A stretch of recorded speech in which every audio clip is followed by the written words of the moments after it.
आपल्याला कसं तरी होतंय. चला बघूया आज कसं तरी होतंय म्हणजे नेमकं काय होतंय आणि काय असू शकतं कसं तरी म्हणजे काय. डॉक्टर एक सिंपल प्रश्न विचारतात की काय होतंय सांगा. त्यावेळी पेशंट एक कॉमन शब्द वापरते, ते म्हणजे मला कसं तरी होतंय सर.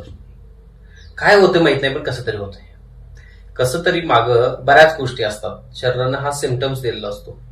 तर हे कसं तरी काय होतंय आपण बघूया. तर हृदयाची धडधड वाढलेली असते, भीती वाटत असते, मनावर प्रेशर आलेलं असतं, पोटामध्ये कम्फर्ट फील होत नाहीये किंवा आपल्याला अशक्तपणा जाणवत असतो, बीपी वाढलेली असते, शुगर वाढलेली असते किंवा कमी झालेलं असतं, थायरॉइडचे सिम्पटम्स पण याच्यामध्ये असू शकतात, आपलं पोट साफ नाही झालं तरी पण या गोष्टी होऊ शकतात, चक्कर पण येऊ शकते याच्यामध्ये, मेंदू सुन्न झालेला असतो, गोंधळ झालेला असतो. आणि मग अशामध्ये एक कन्फ्युजन शरीराचं होतं की नेमकं सांगायचं काय डॉक्टरांना. मग आपण ते एका वाक्यामध्ये अडकून टाकतो की मला कसं तरी होतंय.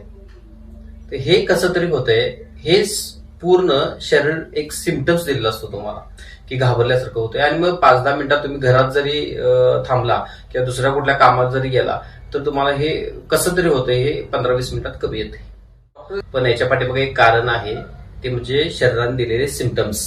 हे लक्षात घ्या.